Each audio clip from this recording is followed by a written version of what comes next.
And we're back. Welcome again. The next session we have is what I've been looking forward to for some time. It's Paul Morrell, the first construction czar, and reflecting on 10 years of BIM. Welcome, Paul.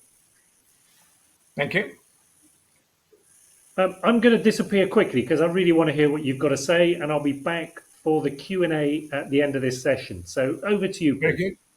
I'll just wait for my presentation to come up, and there we are. Well, as befits somebody who gets introduced these days by who I used to be, I thought I'd start by looking back a bit, David, and then forward. And then you and I can put the word rights in the 10 or 15 minutes that remain at the end. And of course, the whole subject is how do I guess we're doing from a distance these days, but nonetheless an impassioned viewer. And it actually 11 years since the BIM mandate was announced at a conference.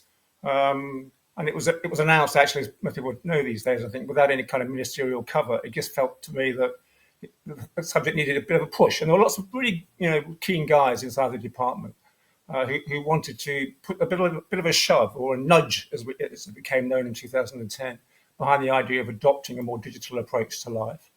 And the subject of the talk that I actually gave, of course, was much bigger than BIM. It was about industry reform. And my God, 10 years later, we're still having the same conversation. At that time, the priority really was carbon. And that's something we'll come back to, isn't it, during COP26.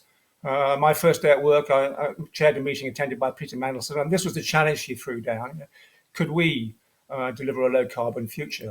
And it was a good question.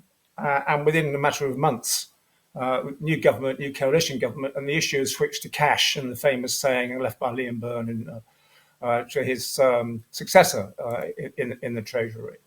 And at the time, this graph was produced in 2010 to show how we would had to get our borrowing back down to the level formerly known as prudent, about 40% of GDP.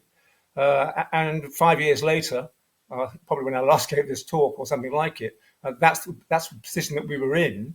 It kind of all gone the wrong way. And by 2017, it had gone worse. And so we were not in a good place financially. And so we had this issue really of a challenge for carbon and a challenge for costs. And the government of 2010's priority, of course, was getting money out and fiscal prudence. And for those who are interested, that's where we are now. So we're not, we're back to the future really, with borrowing at the kind of level that we used to tease the Italians about as a proportion of GDP. So the world is back with us. And this whole world of too much carbon, not enough cash, 10 years later, still the main drivers and the things that we need to get to grips with. So the subject was, was the industry fit for its purpose? And there'd been a whole succession of talks about whether or not it was. My view of really, but then and now the industry was that three things wrong with it. It's upside down, by which I mean that the people who actually do the work and the people who make the materials by which we assemble buildings, not really at the table. When jobs get designed and thought about. So it's kind of upside down. And this is the hierarchy problem, what otherwise might know as the guano problem, which is we have this horrible class-based system of a sort of God, architect or engineer, and then down there in the guano, people who actually do the work, people who make things. So we're upside down and we're back to front, by which I just mean that we push this great sort of snowplow of cost forward, rather than the whole thing being pulled by value. And that's a conversation we've been having for 10 years. And the worst of all, really, and the biggest thing, and this goes all the way through to Judith Hackett's work and so on, is that nobody owns the whole process. So we can't and we don't innovate. And of course, if you are a reactive industry, which we are, we wait for the phone to ring, and then at our best, we put a good proposition together for it. We never know what the next question is going to be. So you don't massively invest in solving a problem you may never get asked to solve again. And even if you can't have control of the whole process to do that. So it's a structural issue that we need to face. And therefore, every offer we make to our clients, we got our fingers crossed behind our back about whether or not we'll actually make it. And we have, in the world of your viewers here, this hideous gap between buildings that how they perform, and those factors at the top left-hand corner are predicted energy uses against actual energy uses when buildings get built. They're impossible to maintain, and for most of our clients, we offer a pretty hard landing by comparison to what they're entitled to expect. So the answer to all of that, of course, as we know well, is integration. And the only unit of success in this industry, which is a good team, and ideally a good team that works together regularly. So for me, anyway, BIM was the kind of Trojan horse into all of that. It wasn't about software. It was about how you use digitalization to produce good changes within the industry and good forward. And it wasn't new. One thing I refused to do was to write a report at that time because there was nothing new to say. And if I boil the whole of Egan, Wolstenholme, and Latham down, I get this kind of list of things. So many of them are about communication, single version of the truth, and the cliche, and so on. That BIM seemed to hit, or digitalization seemed to hit lots of the counters that really mattered. And I have to say, it electrified the market. Suddenly everyone was talking about BIM, and at that time, I was quite keen that we shouldn't just call it anything else for risk of losing the focus on it. And one therefore was kind of pleased at the reaction to BIM. And of course, we've just had a year in which most of us are spending our lives staring at a screen full of faces. So at least we've got learned to live a bit more and maybe speeded things up by living more in the virtual environment. So the answer to, as far as the technology is concerned, the beginnings of the adoption of technology, as to what I think of it so far, is I think it's bloody amazing. And if you'd asked me 10 years ago how far I would get, or we would get by this time, we're not so far away in truth. And yet, one has to acknowledge that the gaps still exist.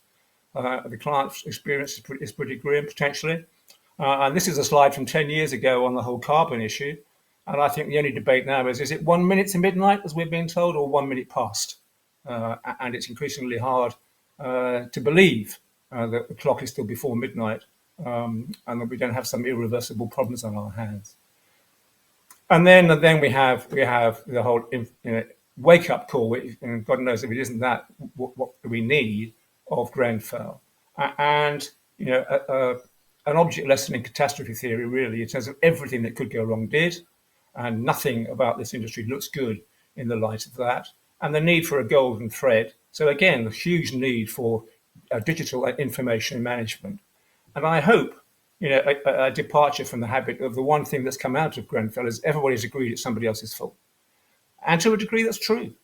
For the reasons I've given, in a fragmented industry where no one controls the whole process, it's very hard to find accountability other than the team that accepts it jointly. And that's something we absolutely do need to get to grips with. So going back a little bit to what happens to happen next, who's it for? These are the principles that we adopted 10 years ago. It's not for the front runners. They will always be out there doing 10, 11, 12 dimensional BIM, and good luck to them. And they'll constantly keep raising the game. The high flyers, the leading edge, don't need any more encouragement. And I'm afraid it can't be for the back either. People are always going to fall off the back. But it's for the middle of the pack. How do we move the whole middle of the pack forward? So the digitalization is generally how we operate, recognizing that in the end it has to work on site in the first instance, and then down in the whole life, which we'll come on to. So what happens next should feel in reach, and I think that's kind of where we maybe have lost things a little bit. I can't feel what the next level looks like. In 2010, a principle that I used to talk about was the example of Kennedy, really, which when he said he put a man on the moon by the end of the 60s, he didn't then say, anybody got any ideas for a rocket? He already knew that they knew how to do it. And that was the parallel. So level 2 BIM was really defined pragmatically. What do we know how to do now with a bit of push and nothing more? And we had the huge benefit of not everything being stuck waiting for interoperability, which I think is possibly still a slightly distant dream and probably not where all of our problems lie. So we need to move from level 2 to level 3, which is fundamentally about getting more data into the model, more information into the model. And we're probably going to be calling it information management rather than BIM very shortly. That's fine by me now. That's what it's about, really. But we need to move from a dumb model to one that's got data in it. And we've kind of got this problem of where we get the data from. And fundamentally, we need to get to an asset in use. And I've said at a conference last week, we need to stop selling practical completion and start selling an operational asset. That has to be where our mindset is. So we need data. And we're kind of stuck here with a kind of chicken and egg issue of we don't populate our models with data because we haven't got it. And we haven't got it because we didn't try and populate our models with data. So we need to start breaking through on some of the things that really count about buildings, how much carbon, operational and embodied and so on. And above all, how do you operate the asset downstream? Let's ride the golden thread so that we produce usable models and go into this wonderful digital world.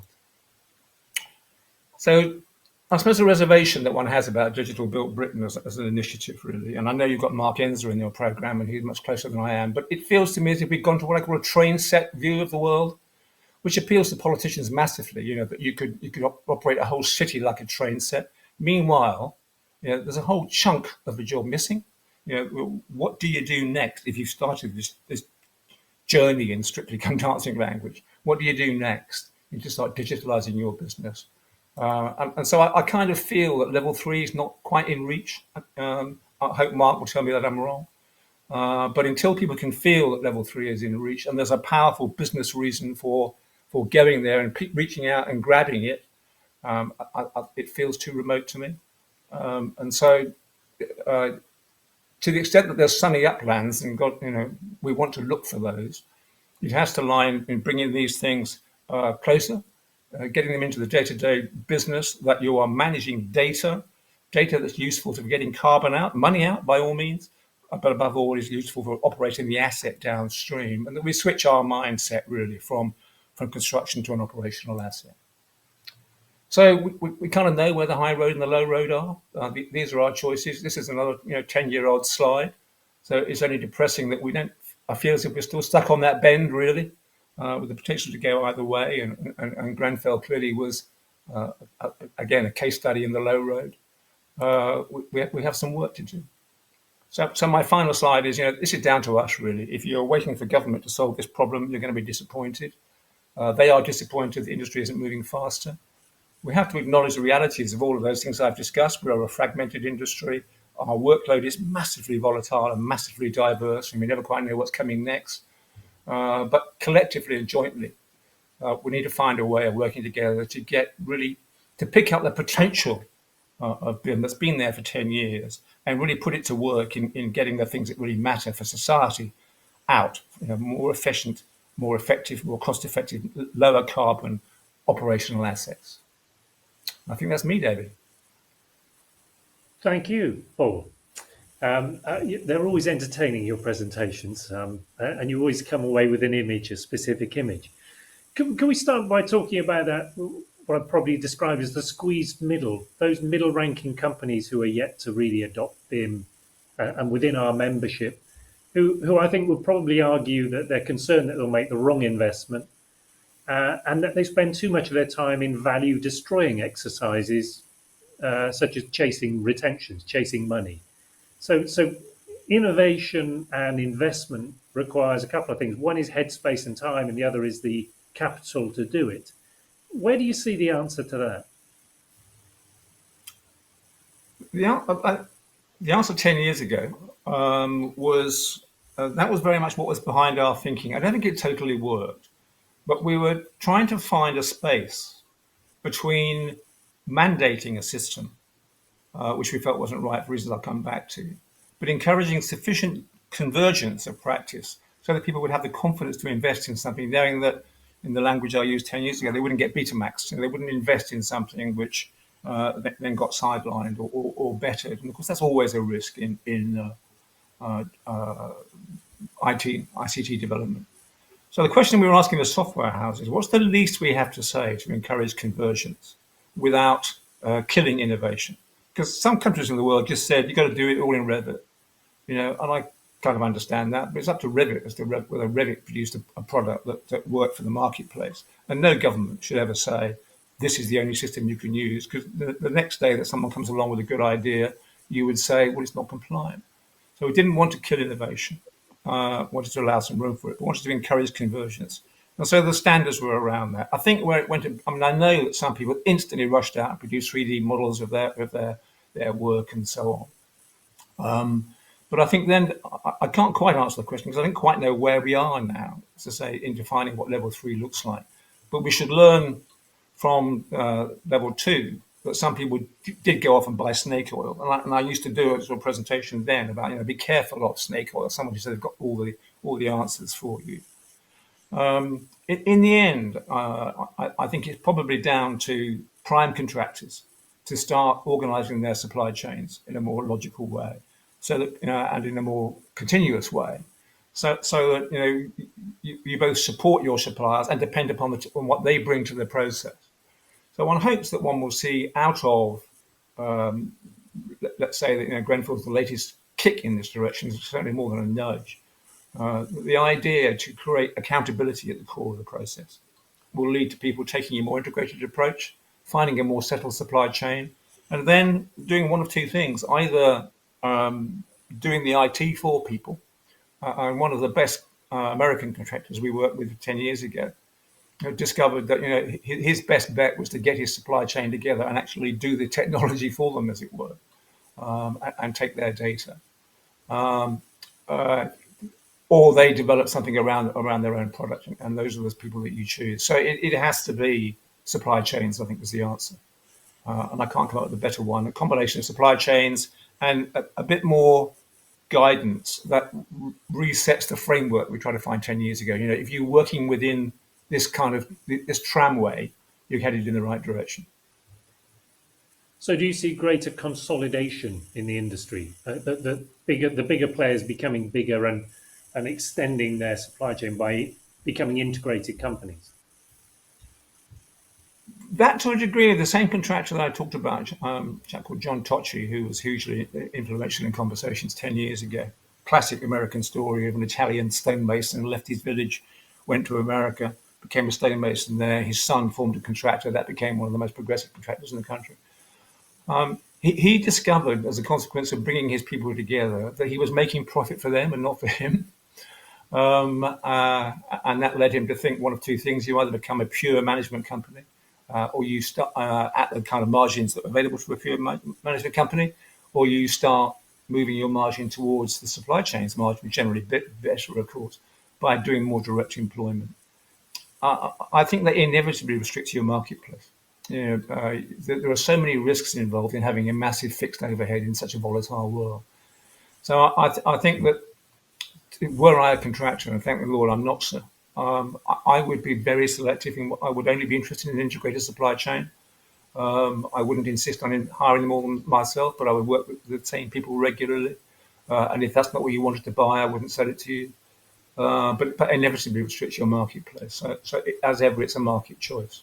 But I think that as people find themselves more accountable, and you have to think that the whole Hackett high risk buildings thing will start to grow as a routine approach to business, then they will start taking more control of the risk, their own risk, in the way that they run the supply chains, and won't just, as I used to say, people didn't have a supply chain, they just had yellow pages. I think we should see the end of that.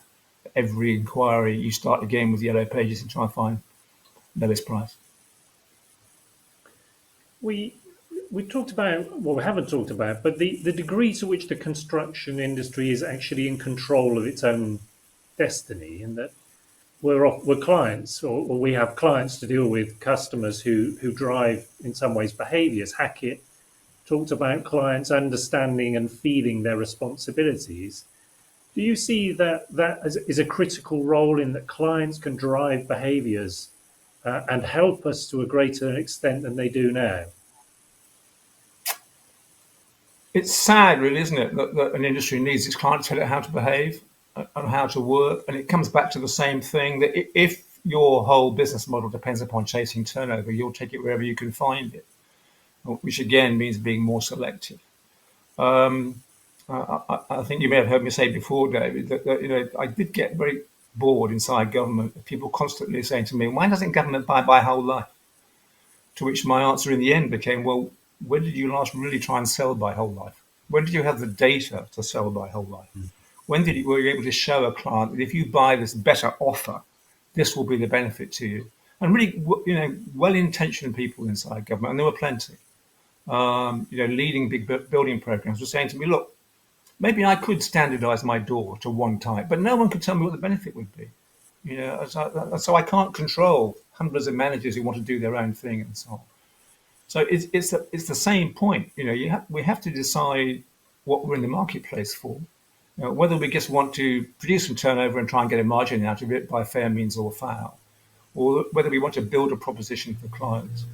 And I know which way I would want to go, but I'm not naive about the reality of having to compete with people going the other way, and clients who, in the absence of understanding value, because we can't define it to them, we can't give them the data, we can't show them the spectacular difference between a building that really does what you want it to do and one that just its only claim to fame is it happens to be there. Unless we can start doing that, we won't change it. So it's how you find the headspace to start changing our offer. And it comes back to the digital thing. We need to start populating models with data about whole life. I like that G.K. Chesterton saying, if a job's worth doing, it's worth doing badly. Doesn't work for everything, doesn't work for hang gliding. But if you start to do this stuff, we'll collect data that can start to go downstream. It doesn't matter if it's not perfect in the first instance, as long as it's not misleadingly wrong. We just have to get into the whole life of a project. And until we can do that, and until that's part of our selling proposition, we kind of deserve the clients that we get. George Clark kicked off our conference this morning, and there was obviously, because he lives in the shadow of Grenfell, quite a lot of discussion about that. But in my discussions with people around the industry, I'm quite often very shocked to find that Grenfell may as well have happened in another country. Their lack of awareness of the inquiry, their lack of awareness of what is happening. Do you think that the Building Safety Act is going to rectify that, is going to right some of those wrongs and actually hold people's feet to the flame and therefore make a better industry? Well, it's doing some things, isn't it, which I think are valuable. As you know, I'm in the middle of a study about it and can't talk about where that might be headed, but I can talk about things that I knew before I started. In conversations with the industry, and my focus at the moment is on products, obviously. And products only make sense as part of a system which adds up to a building. So it's complicated. But quite a constant cry from product manufacturers says, please try enforcement first. I guess we're kind of surprised, and I'll come back to what I'm shocked about at Grenfell. But we're kind of surprised that, actually how far out of line you can get and there is no remedy available to the regulator. So I think the bill's fixing that. What the bill won't fix is the extent to which the industry responds, the way government and industry can work together, the way we can develop a real body of knowledge about how buildings behave in fire, which is clearly not as predictable as other forces and so on. So it is a bit of a shock, how remote it seems to be. But I find that most of the people I talk to are pretty well aware of it. And I think the particular shock about Grenfell, rather than the surprise about Grenfell, I'm not surprised to find a dysfunctional industry, that didn't act coherently, a not brilliant client with a not brilliant supply chain, all of that stuff. None of that was a surprise to anybody who's worked in this industry for a long time. The shock, I think, was a degree of indifference to the consequences of not getting it right. And you only have to believe a little bit of what you read in the Inquirer to know that. I hope that will be the wake-up call. Not, oh, well, what did you expect? But, wow, I didn't know it could be that bad. I hope that will be the reaction of the leadership of the industry, and that it will indeed produce a very clear leadership, a movement, which starts to fix some of this stuff. Because for the whole of my working life, and I don't think Grenfell's an exception, not much would go wrong if we just did what we're supposed to do. If we said what we're going to do and then we actually did it, and we were held accountable for it, and the task was clear and the responsibilities were clear, not much would go wrong. So there's a huge amount of paper and load in the building safety bill and the documents attached to it, but fundamentally it just says, why don't you do what you're supposed to do? Yeah, hear to that. Something else that George Clark brought up was really the lost opportunity in carbon in 2015 when we went away from zero carbon homes. Have you got a view on that? Where do you see that? Heartbreaking is how I see it. We were in 2000. 12, and people were coming to see the government to say, what are you doing? How are you doing this? There was a genuine interest in it from all over the world. I had some bizarre meetings inside government with I remember a minister from Colombia visiting with a box full of shaky stuff, which sadly turned out to be coffee. One might hope for more from Colombia. But people from Vietnam, from Hungary, from all over the world, we're genuinely beating a path for the world. Some of that may have been illusion, how well we were doing, but at least our mind was around it. And I do not know to this day why we threw that away, but I think we did. My proposition to ministers then was, how about being the first country in the world that knows how to decarbonize an entire economy? And if you believe the science, and I couldn't find anybody who didn't, then you must believe that the world will be building a path to our door very shortly.